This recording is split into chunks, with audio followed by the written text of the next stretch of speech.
Creating list वगैरह कैसे create करते हैं? जब किसी चीज़ को डिस्प्ले करना होता है ना, तो पॉइंट टू पॉइंट इंफॉर्मेशन को अलग अलग बताना, अगर उसको लिस्ट बना के दिखाया जाए, शो कराया जाए, तो ये इस डिस्प्ले के थ्रू बहुत अच्छे से समझ आती है। इसके फीचर्स अलग अलग यूजर्स आसानी से देख सकते हैं। ठीक है, तो इन लिस्ट की कैटेगरीज होती है, जैसे HTML प्रोवाइड करता है 3 डिफरेंट टाइप की लिस्ट एलिमेंट्स, ठीक है, जिनके नाम है अनऑर्डर्ड लिस्ट होती हैं, फिर ऑर्डर लिस्ट हैं, डिस्क्रिप्शन लिस्ट हैं।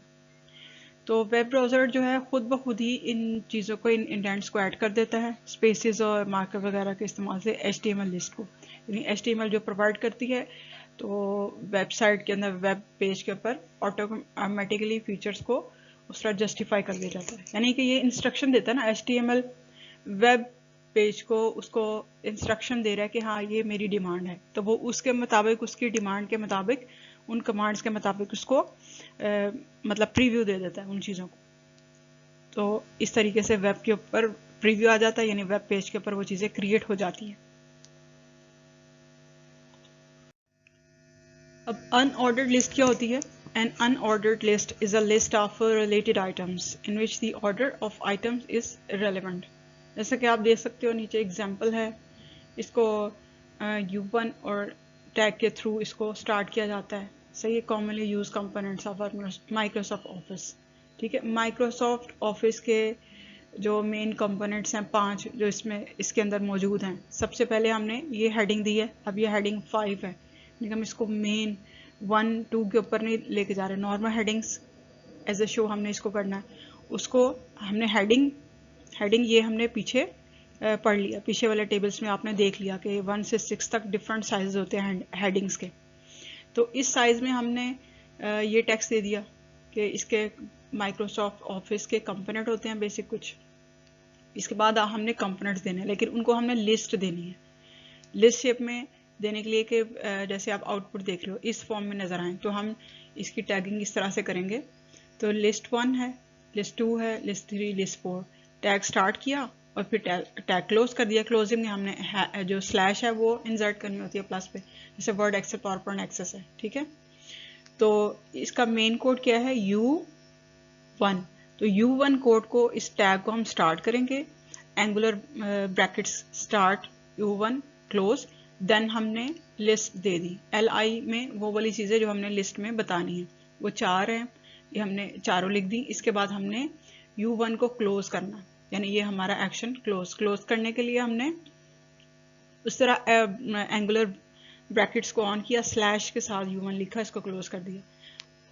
अब इसका पूरा प्रीव्यू, यानी ये एग्जांपल है, ऐसे हमने टैगिंग की इसकी, इसको सेव किया, फिर जब हम इसको अप्लाई करते हैं ब्राउजिंग के ऊपर, तो फिर इसका जो रिजल्ट आता है वो इस तरह आता है। ये देख लें आप, commonly used components of Microsoft office, नीचे इस तरह बुलेट्स के हिसाब से जो कंपोनेंट्स हैं यानी लिस्ट है वो आ गई है।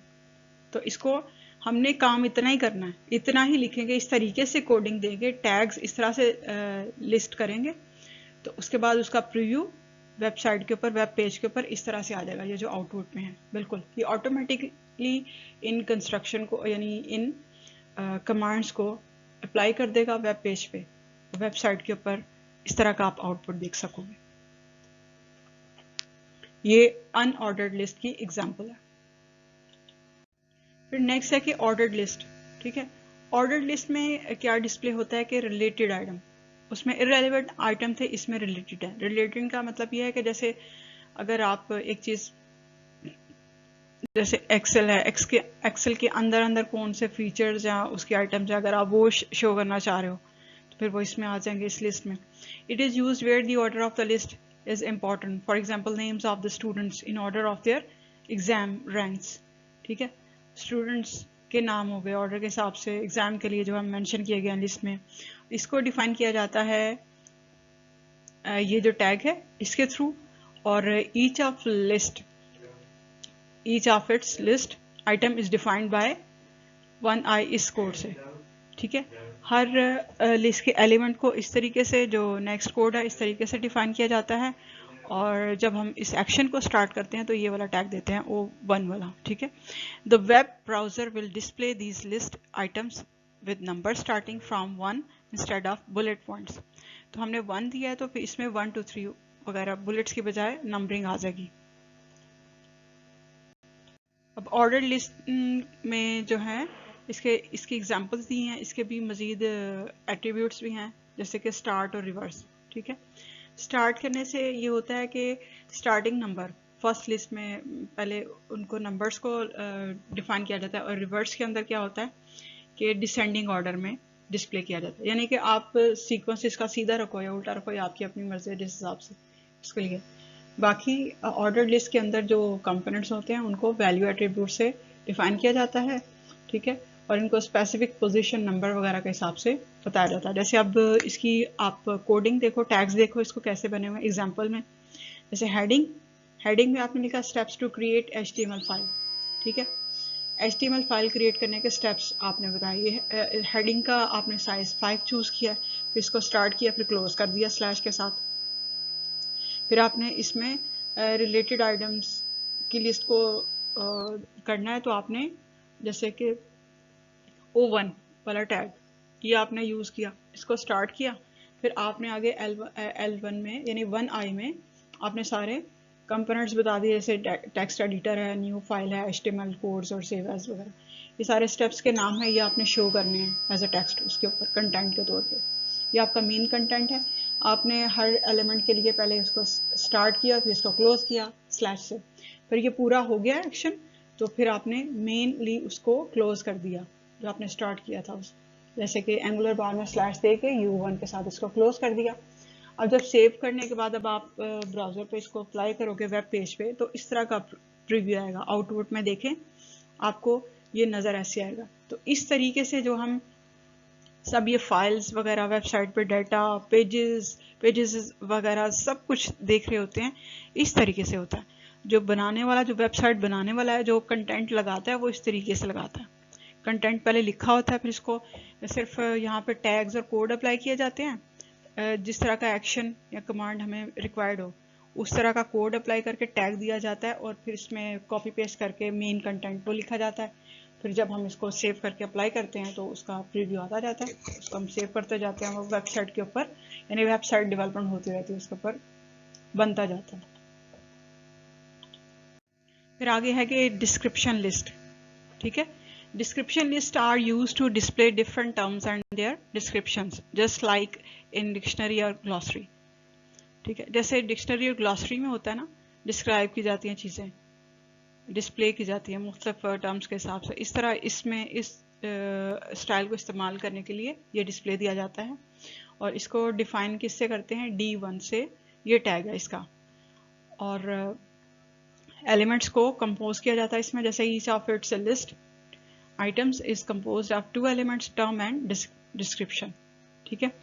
तो term is defined by dt tag, इससे हम term को डिफाइन करते हैं और इसकी description को डिफाइन करते हैं dd से, ठीक है, dd tag से।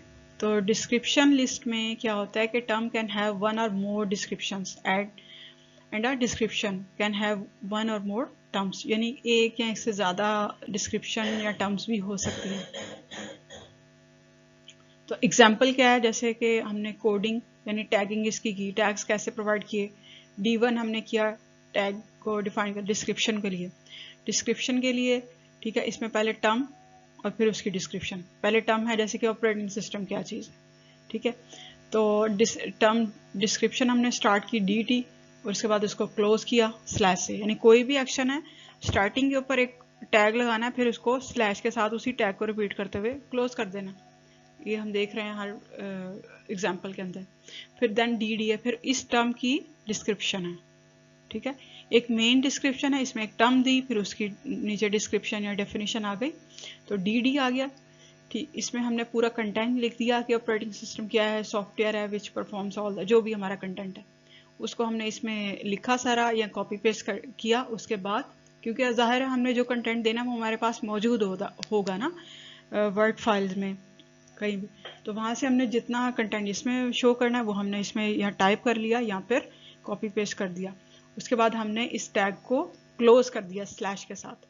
ये करने के बाद जब हम, क्योंकि ये हम डिस्क्रिप्शन लिस्ट दे रहे हैं, इसलिए हम मेन जो हमारा ऊपर टैग था D1 वाला, उसको हमने इस स्लैश के साथ यहाँ पे क्लोज कर दिया। ये एग्जाम्पल है। तो इसका प्रीव्यू बिल्कुल आप जब इसको प्रोसेस करोगे, मतलब सेव करके ब्राउजर पे देखोगे वेब पेज पे, तो उसका इसके प्रीव्यू में सिर्फ आपको ये टैग्स वगैरह कुछ भी नजर नहीं आएंगे, बस वेबसाइट के ऊपर आपका ये कंटेंट सेट हो जाएगा, वहां पे चला जाएगा। ये होगा। अब ये डिस्क्रिप्शन लिस्ट की जो कमांड यानी कि टैग्स थे, ठीक है, उसका आउटपुट ऐसे आएगा। देखें, आपने जब उस फाइल को सेव करके वेबसाइट पे देखा, ठीक है, तो जब वेब पेज पे ब्राउजर पे आप इसको देख रहे हो, सर्च कर रहे हो, देन देखिए कि सिर्फ हेडिंग आ गई ऊपर डिस्क्रिप्शन की, उसके बाद आपने जितनी डेफिनेशन नीचे बताई थी बस वो आ गई, दैट्स इट। और ये स्टाइल में आई, स्टाइल इसी में क्योंकि हमने डिस्क्रिप्शन वाली ऑप्शन को हमने ऑपरेट किया, तब इस स्टाइल में आई है ना। जब हम भी हाथ से लिखते हैं तो जैसे एक हेडिंग है, उसका पैराग्राफ, उसकी डिस्क्रिप्शन, डेफिनेशन किस स्टाइल में लिखनी चाहिए, कितनी स्पेसिंग होनी चाहिए, तो वो हमें पता होता है। तो जब हमने टाइप करते हैं उसमें भी होता है, लेकिन इसी को वेबसाइट पे पब्लिश करने का डिफरेंट तरीका है। वो HTML टूल के थ्रू हम इसको पब्लिश करते हैं, इसमें सेट करते हैं। तो इस तरह से वो वाला कंटेंट हमारा वेबसाइट के ऊपर सेव हो गया, लग गया, पब्लिश हो गया। पब्लिश तो मतलब बाद में, यानी पूरी वेबसाइट जब डिज़ाइन हो जाती है, डेवलप हो जाती है, फिर इसको पब्लिश किया जाता है प्रॉपरली। उसका भी थोड़ा और मेथड है, लेकिन ये हमारा उस पर सेव हो गया, यानी वेब पेज के ऊपर ये कंटेंट सेट हो गया। अच्छा, नेक्स्ट है नेस्टेड लिस्ट। ये कौन सी होती है? A very powerful feature of HTML list is their ability to nest one into another, यानी एक से दूसरा, दूसरे से और, यानी नेस्ट टाइप फीचर में, मतलब मल्टी स्टाइल में हेडिंग्स को या एलिमेंट्स, लिस्ट एलिमेंट्स को सेटल करना। Any of the list type can contain any other list type as its list.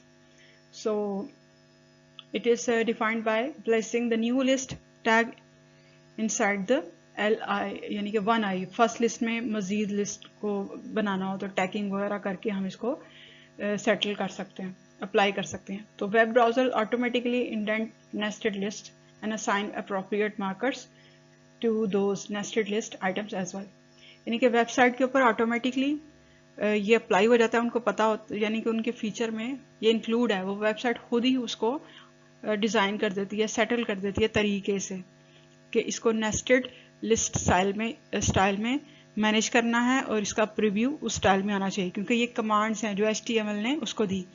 समझ लें कि ये जो वेबसाइट बनाने का अमल है, जो वेब पेज है, वो HTML की ज़ुबान समझता है, उसके ऑर्डर्स को समझता है। तो हम HTML को इस्तेमाल करते हुए हमने जिस तरीके से जो करना है उसको उस पर टैगिंग करते हैं, तो टैगिंग के थ्रू अपनी कमांड्स को कन्वे करते हैं वेब पेज के लिए कि वो वेबसाइट पे हमारा काम इस तरह से कर दे। तो वो HTML की ज़ुबान समझता है, तो वो उसकी ज़ुबान समझते हुए इन कमांड्स को प्रोसेस कर देता है एज रिक्वायर्ड, जिस तरह से ऑर्डर किया होता है।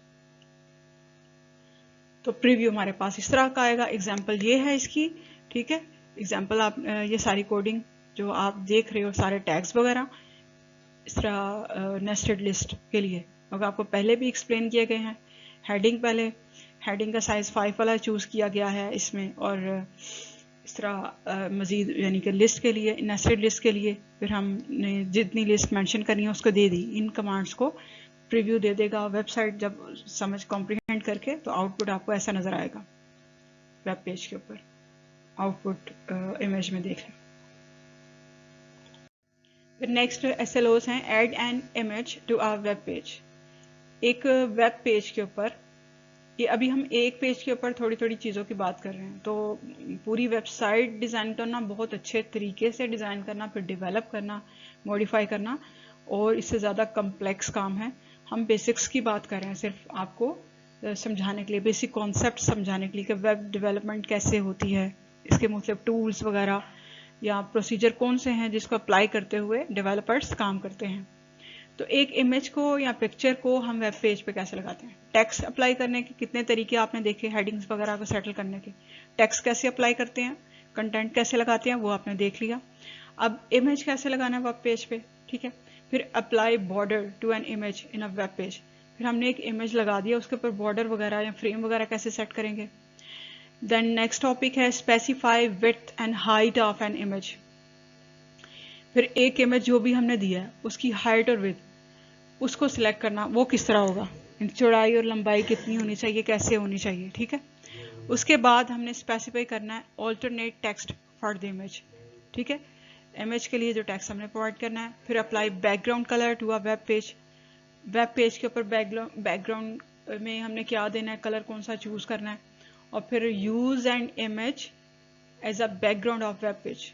कभी ऐसा भी होता है कि पूरे के पूरे इमेज को हम वेब पेज के बैकग्राउंड के तौर पे इस्तेमाल करना चाहते हैं। बिल्कुल वही जैसे हम डॉक्यूमेंट पूरा होता है वो पूरे डॉक्यूमेंट के बैकग्राउंड के ऊपर एक इमेज अप्लाई करना चाह रहे होते हैं या कलर वगैरह। इस सेम लाइक के वेबसाइट के ऊपर हम वेब पेज को भी इस तरह बनाना चाह रहे हैं तो फिर उसके लिए हमें HTML कोडिंग करनी पड़ती है, टैग्स लगाने पड़ते हैं, ठीक है। तो वो कैसे होता है ये देखना है, इसमें हम ये वाले टॉपिक्स बेसिक लेवल पे लर्न करेंगे। Thank you for listening.